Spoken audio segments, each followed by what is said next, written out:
दोस्तों, आज मैं आपको क्राइम की दुनिया की एक ऐसी सच्ची घटना की कहानी सुनाने जा रहा हूं जो शायद आपको बेचैन कर सकती है। और दोस्तों, ये कहानी नहीं बल्कि वो सच्ची घटना है जिसे सुनकर आपकी रूह कांप जाएगी। और दोस्तों, जब आप इस घटना के बारे में सुनेंगे तो इस घटना की कहानी आपको सिखाएगी कि कैसे किसी पर आंख मूंद कर विश्वास करना इतना भयानक हो सकता है। तो आप इस वीडियो को पूरा जरूर देखिएगा और आखिर तक इस वीडियो में मेरे साथ बने रहिएगा। नमस्कार दोस्तों, मैं हूँ राज सोनी और आप देख रहे हैं अनोखी वारदात की एक नई कहानी है हरियाणा के पानीपत की। इस पानीपत में 5 सितंबर 2017 को जीटी रोड के पास बने एक मंदिर में शाम के वक्त एक लड़की की जली हुई लाश मिलती है। और दोस्तों, अजीब बात ये थी कि इस लड़की की लाश पूरी तरह से जली हुई नहीं थी, बस उसका चेहरा बुरी तरह से जला हुआ था और उसके आसपास कुछ सामान बिखरा पड़ा था। अब उस लाश को देखकर आसपास के लोग पुलिस को सूचना देते हैं और अब सूचना मिलते ही कुछ ही देर में पुलिस उस स्थान पर पहुंच जाती है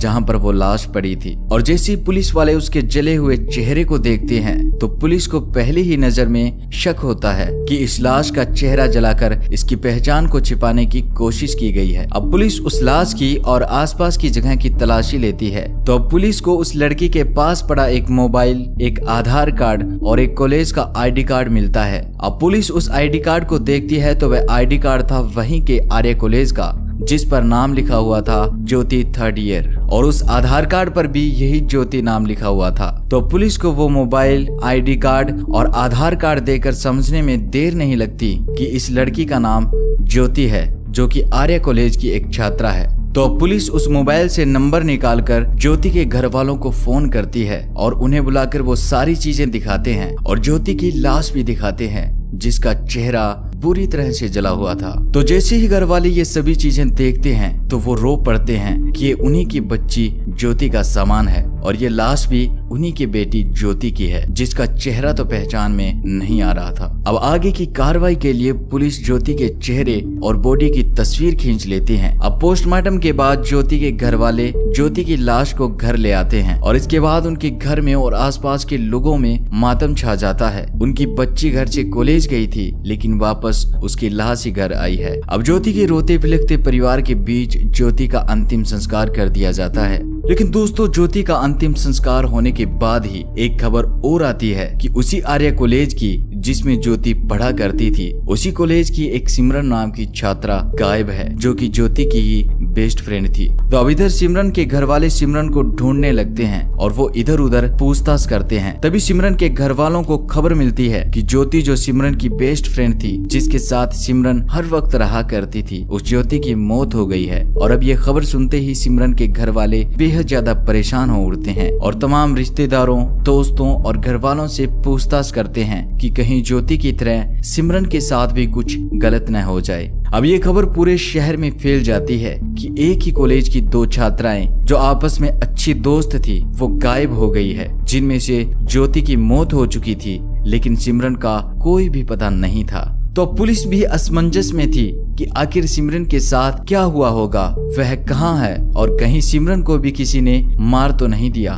और इसी असमंजस के साथ पुलिस सिमरन को ढूंढने में लग जाती है। लेकिन अब सिमरन को गायब हुए लगभग 2 दिन बीत जाते हैं। अब सिमरन के घर वाले भी पूरी तरह से टूट चुके थे। उन्हें ये चिंता सता रही थी कि उनकी बच्ची के साथ कुछ बुरा न हो जाए। अब सिमरन के पिता की FIR पर पुलिस और घर वाले दोनों सिमरन को ढूंढने में लग जाते हैं, इसी सोच के साथ कि शायद सिमरन के साथ कुछ गलत नहीं हुआ होगा। लेकिन दोस्तों, इसी बीच 7 सितंबर 2017 को यानी कि ज्योति की मौत के 2 दिन बाद सिमरन के पिता एक बार फिर पुलिस स्टेशन पहुंचते हैं। हालांकि बीच में सिमरन के पिता बड़ी ही चिंता में बार बार पुलिस स्टेशन के चक्कर लगा रहे थे। लेकिन उस दिन जब वो पुलिस स्टेशन पर पहुंचे तो इत्तेफाक से थाने में ज्योति के केस पर बात चल जाती है। पुलिस सिमरन के पिता से ज्योति के बारे में जानकारी लेने लगते हैं। तभी एक पुलिसकर्मी सिमरन के पिता को ज्योति की डेड बॉडी की तस्वीर दिखाता है और जैसे ही सिमरन के पिता ज्योति की जले हुए चेहरे की तस्वीर देखते हैं, उसकी बॉडी देखते हैं तो उनके होश उड़ जाते हैं।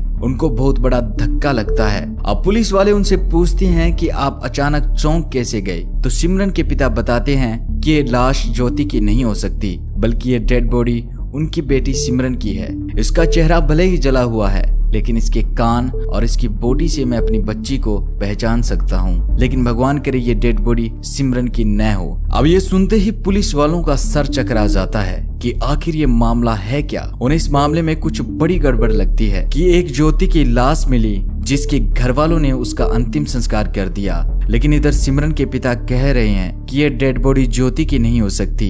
तो पुलिस मामले की जटिलता को देखते हुए इस केस को गहराई से जांच करती है। तो दोस्तों, जो कहानी पुलिस को आगे पता चली उसने पुलिस वालों के ही नहीं बल्कि आसपास के लोगों के भी रोंगटे खड़े कर दिए, उन्हें सोचने पर मजबूर कर दिया कि क्या ऐसा कुछ भी हो सकता है। दरअसल दोस्तों, पुलिस जब इस केस की बारीकी से जांच कर रही थी तो उन्हें एक सूचना मिलती है कि उसी शहर का एक लड़का गायब है जिसका नाम कृष्णा था, और कृष्णा भी 5 सितंबर से गायब था। यानी कि कृष्णा, ज्योति और सिमरन तीनों 5 सितंबर से गायब थे, लेकिन ज्योति की लाश मिल चुकी थी, लेकिन कृष्णा और सिमरन अब भी गायब थे। तो पुलिस को ये मामला थोड़ा अटपटा लगता है। तो अब पुलिस कृष्णा के दोस्तों से पूछताछ में लग जाती है, और पूछताछ करने के दौरान पुलिस को एक शख्स मिलता है जिसका नाम था मंजीत, जो उसी शहर के एसटी कॉलेज में अपने बेस्ट फ्रेंड कृष्णा के साथ पढ़ता था, और वह भी बीए का ही स्टूडेंट था। तो पुलिस वाले मंजीत से पूछताछ करते हैं तो मंजीत पुलिस वालों को एक चौंकाने वाली बात की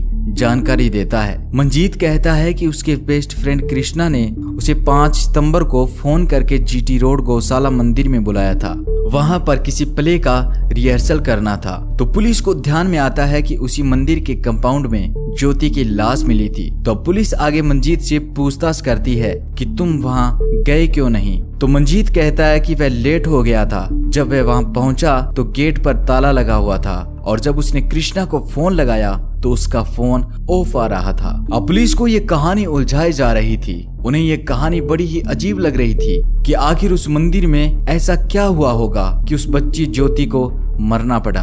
तो दोस्तों, इस केस की उलझन को देखते हुए पुलिस एक अलग तरीके से जांच करती है। तो पुलिस सिमरन, ज्योति और कृष्णा के दोस्तों और पड़ोसियों से और उनके जानने वालों से पूछताछ करती है। तो पुलिस को एक बहुत ही बड़ी जानकारी मिलती है। तो ये जानकारी मिलते ही पुलिस तुरंत ही एक टीम बनाती है और उन्हें शिमला के लिए रवाना करती है। तो अब ये पुलिस की टीम उस होटल के उस रूम तक पहुंच जाती है जिसका इन्हें पता बताया गया था। अब पुलिस उस होटल में उस रूम के बाहर पहुंच जाते हैं। अब पुलिसकर्मी उस रूम के बाहर खड़े उस रूम की घंटी बजाते हैं। तो जैसे ही उस रूम का दरवाजा खुलता है तो पुलिस वाले देखते हैं कि उनके सामने वही ज्योति खड़ी थी जिसे वह अब तक मरा हुआ समझ रहे थे। और दोस्तों, ज्योति के पीछे वही कृष्णा खड़ा था जो 5 सितंबर से गायब था। अब पुलिस इन दोनों को देखकर चौंक जाती है और इन दोनों को पकड़ लेती है और गाड़ी में बैठाकर शिमला से पानीपत ले आते हैं। तो दोस्तों, पुलिस वाले भी जानना चाहते थे कि आखिर ऐसी क्या कहानी रही होगी जिस कारण उस मासूम बच्ची सिमरन को मरना पड़ा। और अब थाने में जब इनसे पूछताछ की गई तो इन्होंने वो कहानी बताई जिसके बारे में सोचकर ही सिरहन पैदा हो जाए।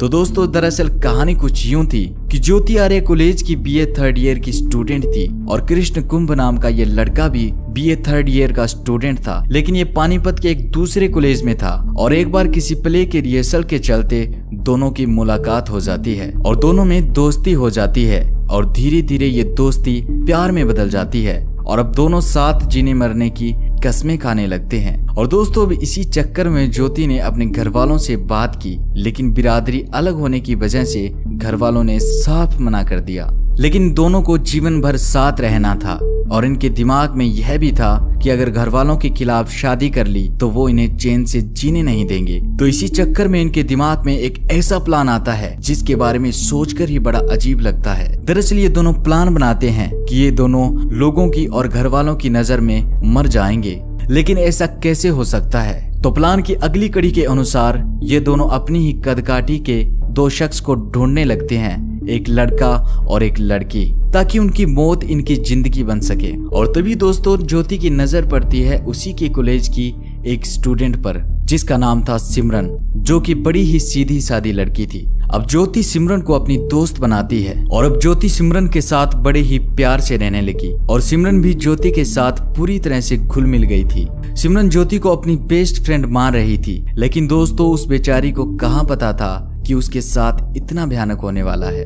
अब ज्योति ने तो अपनी जैसी दिखने वाली लड़की ढूंढ ली थी, लेकिन अब बारी थी कृष्णा की। तो अब कृष्णा भी एसडी कॉलेज के अपने खास दोस्त को चुनता है जिसका नाम था मंजीत। तो दोस्तों, अब प्लान के मुताबिक वो दिन आ जाता है जब इन दोनों को इस प्लान को अंजाम देना था।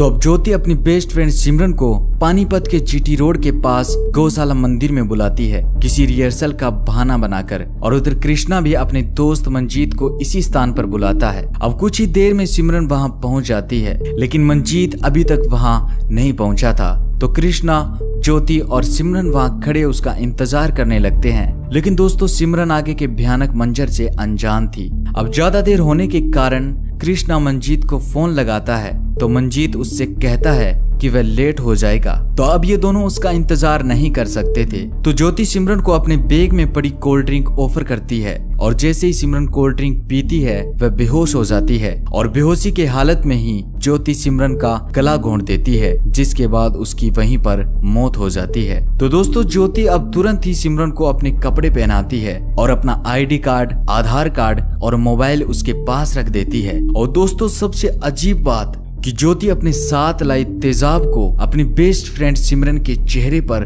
फेंक देती है, ताकि लोगों को लगे ये डेड बॉडी सिमरन की नहीं बल्कि ज्योति की है।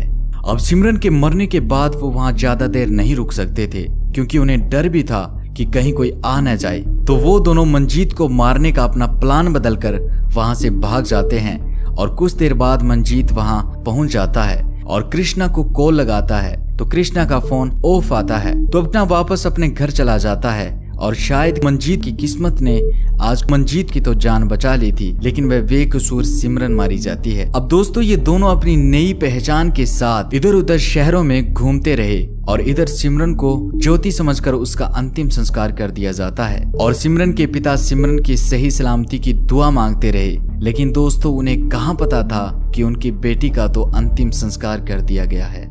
अब इसके बाद कृष्णा और ज्योति को जेल में डाल दिया जाता है, लेकिन दोस्तों 26 महीने के बाद ही कृष्णा की टीबी होने की वजह से जेल में ही मौत हो जाती है। और अब जेल में अकेली बची ज्योति, जिसने कृष्णा के साथ जीने के लिए एक बेगुनाह प्यारी सी बच्ची की जान ले ली, उसे कोर्ट के फैसले के अनुसार ताउम्र जेल की सजा सुना दी, यानी कि वो जब तक जिंदा है तब तक जेल में रहेगी। तो दोस्तों ये थी आज की हमारी सच्ची घटना, जिसमें कोर्ट के साथ साथ शायद भगवान ने भी अपना फैसला सुना दिया था। तो दोस्तों आप कमेंट बॉक्स में अपनी बात जरूर लिखिएगा। मिलता हूँ एक नई सच्ची घटना के साथ, तब तक के लिए आप अपना ख्याल रखिएगा और सतर्क रहिएगा। धन्यवाद।